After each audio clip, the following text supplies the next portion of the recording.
परमेश्वर के धन्य नाम की महिमा हो। प्रभात मनन के सत्र 1153 में आप सभी का स्वागत करता हूं। आइए आज का मनन के लिए हम पढ़ते हैं दूसरा थिस्सलुनीके अध्याय 1 पद 6। क्योंकि परमेश्वर के निकट ये न्याय है कि जो तुम्हें क्लेश देते हैं उन्हें बदले में क्लेश दे। अभी तक हम ऐसी दो बातों पर चर्चा की जो ये प्रमाणित करती हैं कि यीशु मसीह के लिए कष्ट उठाना न केवल कष्ट सहने वालों के लिए बल्कि उसे देखने वाले अन्य विश्वासियों के लिए भी घमंड की बात है।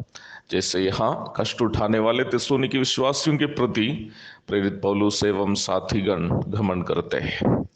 तीसरी बात को कुछ अन्य बातों को कहते हुए मैं आपके सामने प्रस्तुत करना चाहता हूं। वर्तमान समय के सुसमाचार प्रचार की एक बड़ी कमी यह है कि प्रचार करने वालों में ज्यादातर लोग सुसमाचार के संबंध में केवल सकारात्मक बातें प्रचार करते हैं, बल्कि कई लोग ये प्रचार नहीं करते हैं कि सुसमाचार स्वीकार नहीं करने वालों को क्या क्या विपत्ति को झेलने पड़ेंगे। हम इस बात को कभी नहीं भूलें कि पवित्र शास्त्र दो धारी तलवार के समान है, दोनों तरफ काटता है। जो इधर नहीं काटे तो उधर जरूर काटेगा, उधर नहीं तो इधर जरूर काटेगा, कहीं एक तरफ तो जरूर काटेगा। मेरा कहने का तात्पर्य यह है कि सुसमाचार स्वीकार करने वालों को आशीषें मिलती है, स्वर्ग मिलता है, तो वैसा ही सुसमाचार का इनकार करने वालों को नरक भी मिलता है, उसका दंड भी भुगतना पड़ेगा। प्रभु यीशु मसीह को किसी तरफ क्रूस पर चढ़ाने के चक्कर में यहूदी लोग इतना तक भी बोल दिए कि इसका लहू हम पर और हमारी संतान पर हो। बोलते वक्त उन लोगों को यह नहीं पता था कि उनको उस प्रस्ताव के लिए लगभग 2000 वर्ष तक हानि उठानी पड़ेगी। पानी से हाथ धोकर लहू का दाग मिटाने की कोशिश करने वाला पिलातुस भी नहीं बचा। क्रूस की और भारी क्रूस उठाकर जाने वाला यीशु मसीह को देखकर रोने वाले यरूशलेम की महिलाओं को देखकर प्रभु ने तरस खाकर कहा, मेरे लिए मत रो, अपने और अपने बालकों के लिए रो। यह बात कहकर लगभग 37 वर्षों के बाद ईस्वी 70 में यरूशलेम के ऊपर आने वाला विनाश को प्रभु पहले से अपने नजरों से देख रहा था।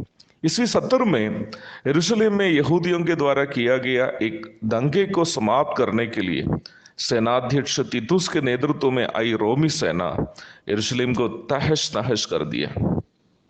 गर्भवती महिलाओं के तक पेट से तलवार घुसा दिया।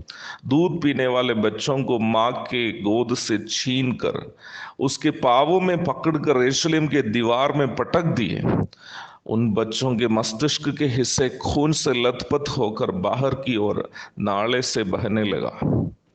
यरूशलेम के मंदिर को आग के हवाला कर दिया और बाद में हाथी का उपयोग करके मंदिर का नींव को भी वे लोग जुतवा दिए। शहर से बाहर की ओर नाला से बहने वाला यहूदी खून की बात सुनकर रोमी सम्राट भी कांप उठा। पानी लेकर हाथ धोकर पिलातुस ने जैसे कहा था वैसे ही रोमी सम्राट ने कहा, इस खून में मेरा कोई हिस्सा नहीं। यहूदियों के खून से लाल हुए यरूशलेम को देखकर गवर्नर पिलातुस की मानसिक संतुलन नष्ट हो गया।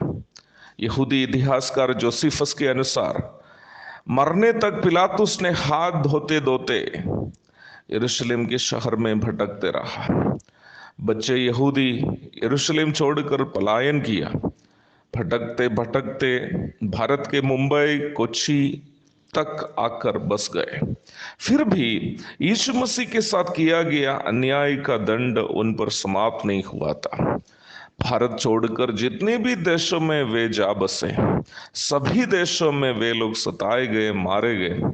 केवल जर्मनी के तानाशाह एडोल्फ हिटलर ही लगभग 60 लाख से अधिक यहूदियों की हत्या कर दी।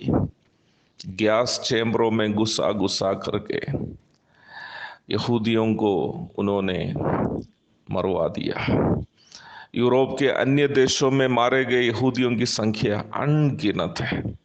क्या यीशु मसीह को चूक कर उनको परेशान करके, उनका खून बहवाकर यहूदी शांति से रह पाया?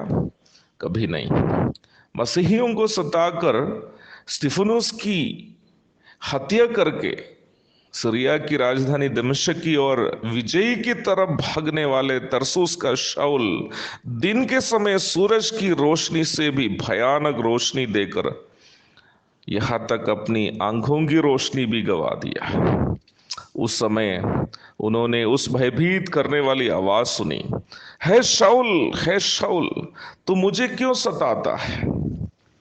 अपने विश्वासियों को सताना प्रभु इस प्रकार लिया था कि प्रभु को ही सता रहा है। मेरे प्यारो, याद रखनी है, यह नियम आज भी लागू है।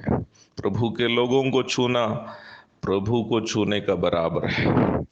यद्यपि पौलुस तो बाद में उद्धार पाया ही और प्रेरित भी बना, बहुत सेवा भी की, परंतु पौलुस के जीवन काल में उन्होंने वो सब कुछ सहा जो उन्होंने विश्वास में आने के पूर्व मसीही विश्वासियों पर किया था। पथराव खाया, मार खाया, पिटाई खाई और अंत में तलवार के ही नीचे उन्होंने अपना प्राण छोड़ दिया है। एक छोटा सा सवाल, परमेश्वर के द्वारा चुना गया वंश इस्राएल को यदि यीशु मसीह को सताने का दंड से परमेश्वर ने नहीं बख्शा, पौलुस को यदि नहीं बख्शा, तो क्या आजकल के आलतू फालतू लोगों को, जो प्रभु के दासों पर और विश्वासियों पर हाथ चलाने के बाद प्रभु क्या बख्शने वाला है? कभी नहीं प्यारो।